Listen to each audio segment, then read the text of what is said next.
Hello everybody and welcome to the video. आज हम लेने वाले हैं organisation of commerce and management OCM का चैप्टर 4 चल रहा है हमारा। तो इसके अंदर हमने काफ़ी सारा पार्ट कवर कर लिया है। अगर आपको कंटिन्यूस वीडियो देखना है तो प्लीज़ डिस्क्रिप्शन में लिंक्स देख लीजिए। दूसरे सब्जेक्ट्स के भी आपको लिंक्स मिल जाएंगे और एक्सरसाइज के जो सॉल्व्ड आंसर्स रहते हैं वो भी सभी लिंक्स मैंने डिस्क्रिप्शन में डाल दिए, तो आप वहाँ से चेक कर लेना। तो चलिए टाइम वेस्ट नहीं करेंगे, फटाफट स्टार्ट करते हैं। सोल ट्रेडिंग का कंसर्न जो है वो भी हमने कंप्लीट कर लिया है। प्राइवेट फर्म के बारे में भी हमने देख लिया है। अब हम कंसंट्रेट करेंगे पार्टनरशिप फर्म की ओर। ओके, तो चलिए देखते हैं इन्होंने क्या बताया है। इंट्रोडक्शन देख लेते हैं। Partnership is an important component of private sector organisation. Partnership form of organization evolved because of limitations of capital, raising capacity and managerial inability of proprietary concern। अभी देखिए, जब भी प्राइवेट सेक्टर की बात आती है ना, प्राइवेट ऑर्गेनाइजेशन, तो यहाँ पर ऐसा समझिए कि ये पार्टनरशिप फर्म जो है ये एक उनकी जान है। मोस्टली यहाँ पर प्राइवेट सेक्टर में आपको पार्टनरशिप फर्म जो है ये वर्ड बहुत कॉमनली यूज़ किया जाता है और ये एक्चुअली उनके लिए कन्वीनियंट भी है। ओके, मतलब कुछ प्राइवेट लोग जो होते हैं, प्राइवेट मतलब कि अपना खुद का, मतलब अपने खुद का आइडिया लेके कुछ 2-3 लोग मिलकर कोई बिजनेस स्टार्ट करते हैं। ओके, तो ये यहाँ पर ज़्यादातर ये प्राइवेट सेक्टर में बहुत ज़्यादा ये वर्ड यूज़ होता है, partnership firm, as compare to sole trading या प्राइवेट पब्लिक सेक्टर। ओके, तो पब्लिक सेक्टर में ज़्यादातर पब्लिक सेक्टर या सोल ट्रेडिंग में ये बिल्कुल भी पार्टनरशिप फॉर्म आप ज़्यादा नहीं यूज़ कर सकते हो। अगर पार्टनरशिप ही आ जाएगा तो वो सोल ट्रेडिंग तो रहेगा नहीं। सोल का मतलब ही होता है सिंगल पर्सन। आगे देख लेते हैं। उन्होंने बताया है कि ये पार्टनरशिप फॉर्म जो है ये इसे इवॉल्व करने की क्यों ज़रूरत आन पड़ी। ओके, वो इसलिए क्योंकि जो सोल ट्रेडिंग कंसर्न होता है ना, मतलब प्रोप्राइटरी कंसर्न जो होता है उसके अंदर कैपिटल जो है वो ज़्यादा रेज नहीं कर सकते, बहुत ही लिमिटेड। एक सिंगल पर्सन कितना कैपिटल लाएगा, ज़्यादा से ज़्यादा अपने रिश्तेदारों से कर्जा लेगा, बैंक से कर्जा लेगा, लेकिन उसकी कैपेसिटी कितनी भी बोलो तो 100 करोड़ एंड अरबों में तो उसमें होगा नहीं, है ना। उसके ऊपर से मैनेजरल एबिलिटी जो है वो हमने पिछले वीडियो में भी देखा कि मैनेजरल एबिलिटी उसके अंदर बहुत कम होगी एज़ कम्पेयर टू बड़े पार्टनरशिप फर्म या कंपनीज। क्यों? क्योंकि वो जो भी सीखेगा उसके एक्सपीरियंस से सीखेगा। उसके पास मोस्टली एक्सपेक्ट नहीं कर सकते कि कोई ट्रेनिंग या कोई क्वालिफिकेशन या डिग्री हो। तो जहाँ तक बात आती है पार्टनरशिप फर्म की, तो वहाँ पर वो ज़्यादातर क्या करते हैं, वेल क्वालिफाइड मैनेजर्स को अपॉइंट करते हैं जिनके पास एक्सपीरियंस भी होता है, नॉलेज होता है, स्किल होता है और डिग्री भी होती है ना। तो आई होप इतना तो आप समझ गए होंगे। आगे देख लेते हैं। The need of adding more individuals in business arises due to expansion of existing proprietary concern at next level। अभी ऐसा समझो कि ये जो पार्टनरशिप फर्म है, ये पार्टनरशिप फर्म प्रोप्राइटरशिप को एक अगले स्टेप पर, अगले लेवल पर लेकर जाता है, एक स्टेप अहेड। होता तो बिजनेस ही है, दोनों मिलके बिजनेस ही करते, लेकिन उन्होंने थोड़ा सा और इसको थोड़ा मॉडर्नाइज बोल सकते हैं हम लोग, वैसा टाइप का हो जाता है। एडिशन और admission of new individual into existing business gives birth to partnership firm. अभी सपोज ऑलरेडी एक बंदा सोल ट्रेडर जो है वो बिजनेस कर रहा है, उसी के पार्टनरशिप, उसी के अंदर कोई और बंदा आ जाता है, उसका पार्टनर बन गया, या फिर एक और बंदा आ जाता है वो भी उनका पार्टनर बन गया। जितने चाहे उतने बंदे आ सकते हैं। तो जब एक सिंगल पर्सन होता है तो उसे हम कहते हैं सोल ट्रेडर, लेकिन जब उसको और दूसरे लोग भी जुड़ जाते हैं तो वो बन जाएगा पार्टनरशिप फर्म। ओके, इस तरह से आगे देख लेते हैं। आई होप इंट्रोडक्शन आपको समझ गया होगा। अगर समझ गया तो प्लीज़ नीचे कमेंट कर दीजिए आपको कैसा लग रहा है वीडियो। कुछ प्रॉब्लम आ रही है तो वो भी बताइए, मैं जितनी हो सके अपनी ओर से क्लियर करने की कोशिश करूँगी डाउट्स। आगे देखते हैं मीनिंग में क्या दिया है। ओके, आगे है a business organisation owned and managed by more than one person where all partners shares in profit and loss of the business as well as liability is known as partnership firm। अगर meaning में पूछा जाए आपको कि partnership firm क्या होता है, तो यहाँ पर क्या है, देखिए जो मैनेज भी करता है, जो उसका ओनर भी है, ओके, लेकिन एक से ज़्यादा है, मोर देन वन पर्सन, एक से ज़्यादा पर्सन है तो उनको हम बोलेंगे पार्टनर्स, जो कि शेयर करते हैं अपना profit and loss, okay, in किधर, business, as well as liability. Liability मतलब जो भी बिजनेस के ऊपर कर्ज है, उधार है, ओके, या फिर किसी को पे बैक करना है, वो सभी को लाइबिलिटी बोलेंगे। वो सभी को किसकी जिम्मेदारी हो जाती है, पार्टनर्स की। तो ऐसी चीज़ को हम क्या बोलेंगे, partnership business, okay.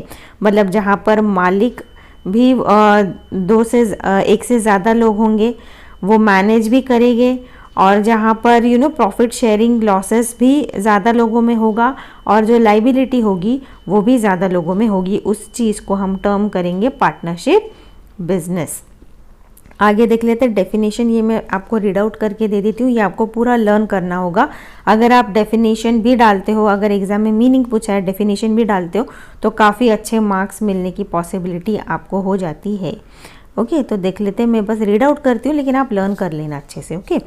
Section 4 of Indian Partnership Act 1932 defines partnership as partnership is the relation between persons who have agreed to share the profit of a business carried on by all or any of them acting for all, okay। ये अभी मैंने आपको जो ऊपर meaning में explain किया ना, ये वही चीज़ है। आगे देखते हैं। Professor L.H. Henry defines partnership as partnership is the relation existing between persons competent to make contracts who have agreed to carry on lawful business in common with a view to private gain, okay. आगे देखते हैं important terms के ऊपर अभी हम jump करेंगे, okay. Important terms क्या है, देखिए पहला तो है पार्टनर। पार्टनर होगा तभी तो बिजनेस स्टार्ट करेंगे, है ना, वरना वो तो सोल ट्रेडर कहलाएगा। आगे है partnership form, then form name. जब आप आंसर लिखते हो ना, तो कोशिश करो कि आप उसके अंदर चार्ट्स, टेबल एंड डायग्राम्स भी बनाओ, ताकि और अच्छा ब्यूटीफुल आपका आंसर लगे और अट्रैक्टिव लगे, और जो चेकर है, जो चेक करने वाला है, उसको इमीडिएटली एक ग्लांस हो जाए कि हाँ, आप इतने सब पॉइंट्स आपने कवर किए, ओके। आगे देख लेते हैं partner. Persons who have entered into partnership agreement with one another are individually called partners, है ना। कि देखिए, जो अपनी मर्जी से, इंडिविजुअली जो वर्ड है, इंडिविजुअली को हम क्या बोलेंगे, अपनी खुद की मर्जी, ये आ जाता है उसके अंदर। मतलब persons who have entered into partnership agreement. अभी देखिए, पार्टनरशिप मतलब ये नहीं होता है कि बस हाँ हाँ मुँह से बोल दिया हम दोनों मिलके ना बिजनेस करेंगे, नो। गवर्नमेंट के तरफ से कुछ लॉज भी, थोड़े बहुत रूल्स रेगुलेशंस भी लेट डाउन है, ताकि आपको भी लॉस ना हो और एज ए सिक्योरिटी बनी रहे आपकी तरफ से, आपके लिए भी। और कहीं ऐसा ना हो कि एक ने तो पैसा डाला और दूसरे ने प्रॉफिट लेके भाग गया, ऐसा भी नहीं होना चाहिए। तो पार्टनरशिप एग्रीमेंट जो है वो प्रॉपर लॉ की तरफ से बनाया जाता है, जिसके अंदर सभी टर्म्स एंड कंडीशंस को लेट डाउन किए जाते हैं कि कितना शेयरिंग प्रॉफिट होगा, कैसे लाइबिलिटीज़ लोग बांट के लेंगे, ये सब कुछ, ओके। विद वन अनदर, एक दूसरे के साथ में कॉन्ट्रैक्ट किया जाता है, और and are individually called partners. और जो अपनी खुद की मर्जी से आकर और पार्टनर बनते हैं, उस बिजनेस का हिस्सा बनते हैं, उसे बोलेंगे हम पार्टनर, ओके। आगे देखते हैं partnership firm. Persons who have entered into partnership with one another are collectively called as firm। अभी वही जो अभी हमने देखा कि ये जो पार्टनर है, ये जो मिल के जो बिजनेस करते हैं, उसको हम टर्म देंगे पार्टनरशिप फर्म, ओके। इतना ही है यहाँ पर। Firm name, the name under which partnership business is carried on is called firm name. Firm name मतलब क्या, कंपनी को जो भी वो आके मिल के जो बिजनेस कर रहे हैं उसको कुछ नाम दे देंगे, उसको वो बोलेंगे फर्म नेम, ओके। आगे देखते हैं पार्टनरशिप डीड और agreement. The terms and conditions of partnership business mentioned in writing is termed as deed of agreement. अभी देखिए, ये पॉइंट अभी हमने ना ऊपर भी डिस्कस किया है ना। यहाँ पर मैंने आपको बताया पार्टनर्स के अंदर कि कुछ एग्रीमेंट बनाया जाता है, जिससे आपको भी एक सिक्योरिटी होती है कि हाँ बाबा लीगल काम कर रहे हैं, कुछ गलत नहीं है, कहीं ऐसा जो भी प्रॉफिट शेयरिंग वगैरह जो भी है सब कुछ डिसाइडेड है। सब टर्म्स एंड कंडीशंस पहले ही डिसाइड करके कॉन्ट्रैक्ट बनाया जाता है। तो उस चीज़ को हम क्या नाम देंगे, पार्टनरशिप डीड और एग्रीमेंट ये हो तो काफ़ी अच्छा और स्मूथली बिजनेस चलने की पॉसिबिलिटी हम रख सकते हैं। The terms and conditions of partnership business mentioned in writing is termed as deed और एग्रीमेंट। ओके, यहाँ पर हमने क्या कवर कर लिया, हमारे इंपॉर्टेंट पॉइंट्स जो है, इंपॉर्टेंट टर्म्स जो है वो हमने यहाँ पर देख लिए। ओके, कि पार्टनरशिप फॉर्म बनाने के लिए क्या ज़रूरत है और पार्टनर्स होने के लिए क्या टर्म्स एंड कंडीशंस वगैरह या क्या कॉन्ट्रैक्ट बनाया जाता है वो भी हमने देख लिया। आगे हम देखेंगे फीचर्स। ओके, फीचर्स के बारे में देख लेते हैं, कितना बड़ा है ज़रा मैं देख लूँ। ओके, तो चलिए देखते हैं फीचर्स की तरफ।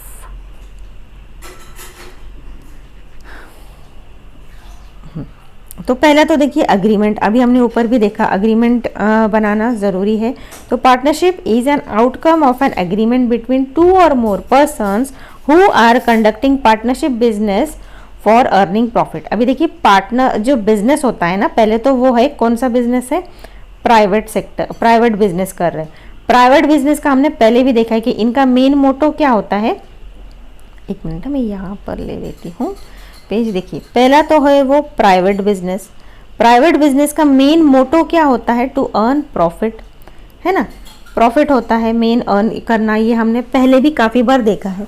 अभी जब इनका मेन मोटो प्रॉफिट अर्न करना है तो भले वो बंदा 1 हो या 2 हो या 3 हो या कितने भी हो, उन सभी का मोटो अल्टीमेटली क्या हो जाता है, to earn profit in what, in private sector. Okay, private sector means what, अभी वो प्राइवेट सेक्टर में कैसे एंट्री लेंगे, as a partner of business. Okay, आगे हम देख लेते हैं यहाँ पर इन्होंने और क्या दिया है। Agreement, partnership is an outcome of an agreement between 2 और more persons who are conducting partnership business for earning profit. Okay, the agreement between partners may be oral or written. It is always advisable to have written agreement between all partners. अभी देखिए soul trader के अंदर भी government ने बहुत ज़्यादा rules and regulations लगाए नहीं थे, लेकिन टैक्स भरना इतना बोल दिया था। अभी उसी तरह से जो पार्टनरशिप फर्म है ना, इसके अंदर भी कुछ बहुत ज़्यादा रूल्स एंड रेगुलेशंस नहीं डाले हैं, लेकिन इसके अंदर बेटर है कि अगर आपको सेफ साइड रहना है तो रिटर्न एग्रीमेंट कर लोगे तो आपके लिए ही बेटर होगा। आगे चल के अगर कुछ आपकी प्रॉफिट एंड लॉस शेयरिंग में कुछ प्रॉब्लम आता है या कुछ फ्रॉड होता है तो एटलीस्ट आप एक पुलिस कंप्लेन तो कर सकते हो। तो बेटर है कि आप एक रिटर्न एग्रीमेंट कर ही लो। ओके, हालांकि लेकिन it is not compulsory. Compulsory ये नहीं है, ये हमें कैसे पता है, वो इसलिए क्योंकि यहाँ पर इन्होंने यहाँ पर ये वर्ड डाला है, इट कैन बी ओरल और रिटर्न। ओरल मतलब जो मुंह से कही गई बात है कि हम 2 लोग मिलके बिजनेस करेंगे, है ना, तो मतलब it is not compulsory to make agreement. यहाँ पर ये हमने जान लिया, लेकिन बेटर है सेफ साइड रहना है तो अग्रीमेंट कर ही लो। जॉइंट ओनरशिप, जॉइंट ओनरशिप में हम देखेंगे कि जो भी बिजनेस का जो भी प्रॉपर्टी है वो पर्सनल यूज़ के लिए इस्तेमाल नहीं किया जाएगा। वो जो भी प्रॉपर्टी है वो सिर्फ और सिर्फ बिजनेस के लिए ही यूज़ करेंगे। The partnership firm is jointly owned by the partners, दोनों भी उसके ओनर होंगे। 2 या 2 से ज़्यादा जितने भी पार्टनर्स हैं वो सभी उस प्रॉपर्टी का या एसेट के ओनर होंगे। The partners have to use the partnership property only for the business purpose and not for personal use. अपने खुद के पर्सनल यूज़ के लिए वो उसे यूज़ नहीं कर सकते। आगे देखते हैं joint management. Every partner has the right to take active participation in the management of the business. However, one or more partners may agree to manage business on behalf of other partners. अभी देखिए जब एक से ज़्यादा लोग आके business कर रहे हैं तो एक्सपेक्टेशन क्या होती है कि ये सभी लोग अपनी ओर से कुछ ना कुछ कंट्रीब्यूट करेंगे बिजनेस की तरफ, भले वो मैनेजमेंट की तरफ हो, फाइनेंस के बारे में हो, या उसको बिजनेस को उसका एडवर्टाइजमेंट करना हो, मार्केटिंग करना हो, मतलब सभी का कुछ ना कुछ रोल होता है बिजनेस के अंदर, पार्टनरशिप फर्म के अंदर। लेकिन कई बार ऐसा भी होता है कि कोई एक्टिव पार्टिसिपेंट नहीं होते हैं, वो बस पार्टनर तो बन गए लेकिन वो ज़्यादा एक्टिविटी नहीं करते हैं। इस केस में ऐसा भी वो कर सकते हैं कि जो दूसरा पार्टनर है वो उसके बदले उसके बिहाफ पे खुद काम कर ले। ओके, तो ऐसा कुछ हार्ड एंड फास्ट रूल्स नहीं है, यहाँ पर देखने नहीं मिलते। Lawful business, every partnership firm must undertake lawful business only, मतलब लीगल काम करना ज़रूरी है, इलीगल काम आपने नहीं करना यहाँ पर। The partnership should not engage in any business which is forbidden by law of land.